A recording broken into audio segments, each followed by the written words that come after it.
Eto na nga mga mari ko, yung aming New Year's ganap. Kaya samahan nyo kami. Pupunta kami sa isang sikat at trending na pasyalan ngayon dito sa Batangas, ang Monte Maria, dahil sa kaniyang sikat na Miracle Glass Walk. Malayo-layo nga ito dahil ito ay over 100 kilometers from sa aming tahanan. In-enjoy na lang namin ang aming biyahe sa pamagitan ng magagandang tanawin dito sa Batangas. At eto, tingnan nyo naman ang aking dalawang alaga. Sarap ng tulog. Siyempre, hindi papaiwan yan si Onay at si Butchog. Gustuhin ko mang isama ang kanamihan ay hindi maaari, kaya sila lang ang aming sinama. At ayan, eto na nga tayo sa aming destinasyon sa Monte Maria. Wallpaper ko dito. Nanay! Ito nga pala yung kanilang miniature. Ito daw yung gagawin sa kabuuhan ng Monte Maria. Ito yung kanilang miniature. Dahil sa ngayon, ang alam ko ay hindi pa ito tapos. At ito, makit na nga kami sa aming umang destinasyon pagkatapos naming magbayad ng entrance fee na 500 pesos each. Package na po yun. Para sa tatlong atraksyon. Included na doon yung glass walk, yung mirror view deck, at yung dream maze. Hindi pala doon kasama yung para doon sa pinakamataas na statue ni Mama Mary, which is iba ang bayad. Nagbayad pa kami doon ng 150 para lang makaakyat doon sa 17th floor na statue. At itinuturing na pinakamataas na statue ni Mama Mary sa buong mundo. At eto nga ang aming unang pinuntahan, syempre, yung pinakakatagot. Namamawis yung Miracle Glass Walk na talaga namang napakataas. Ayoko tumingin. Yan, dahil nga ayoko tumingin sa baba, ay nakatingala ako. Palang aking mga alaga, sobrang kaba ko. Baka biglang mahulog si Butchog.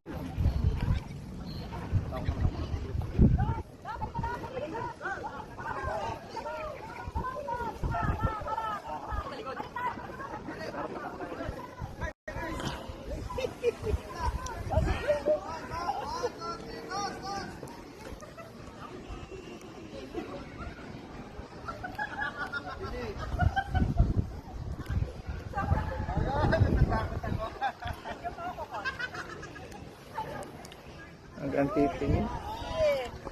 OMG! Wala namang butas, di ba, Kos? Kahit lumak man ako.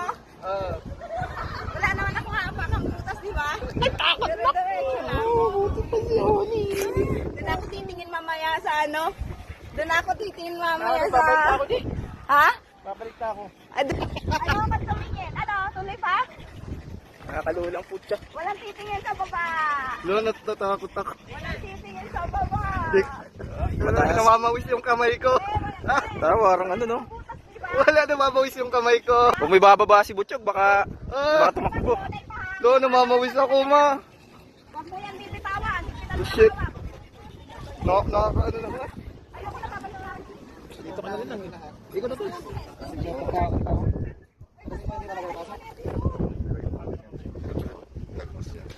Ay, naku po.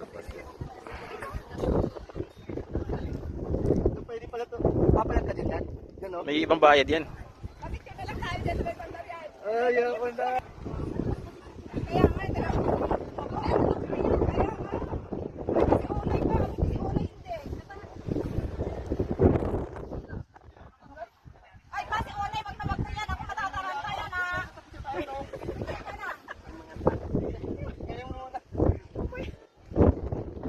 Pogi, nakakatakot to. Parang iba na yung ano dyan.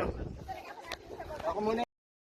At ayun nga mga nangyari dito sa Miracle Glass Walk. Magkahalong excitement at talagang naman sobrang kaba. Pagkatapos naming mag-picture at maikot ito ay dali-dali na rin kami bumaba dahil mag-aalas 5 na at dahil New Year ay hanggang 5 lang sila ngayon para maabot pa namin yung iba naming binayarang attraction. At ayun na nga mga mari ko, pagkatapos namin dito sa Miracle Glass Walk ay nagdiretso na rin kami ng mabilisan dito sa statue ni Mama Mary kasi nga hanggang alas 5 lang sila ngayon dahil nga mag-New Year.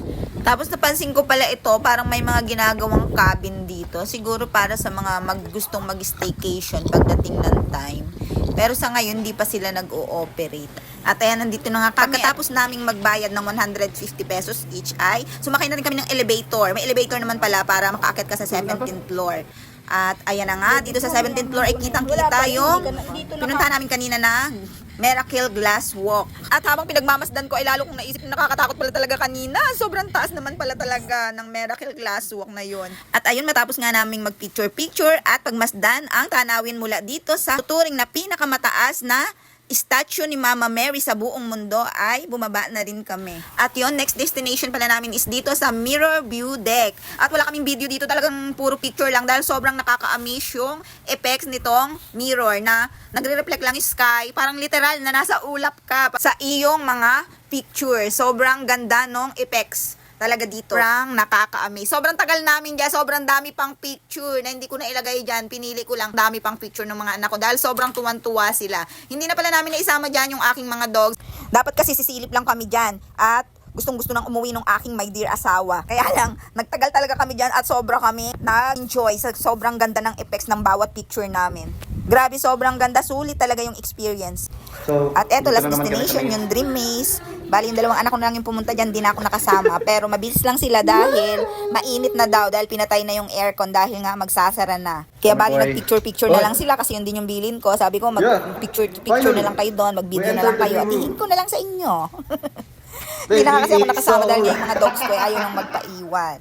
Ayan. At eto na nga ang aming Monte Maria Adventure. Maraming salamat sa panonood. Kung nandiyan ka pa, please like and share. Thank you! Happy New Year, everyone!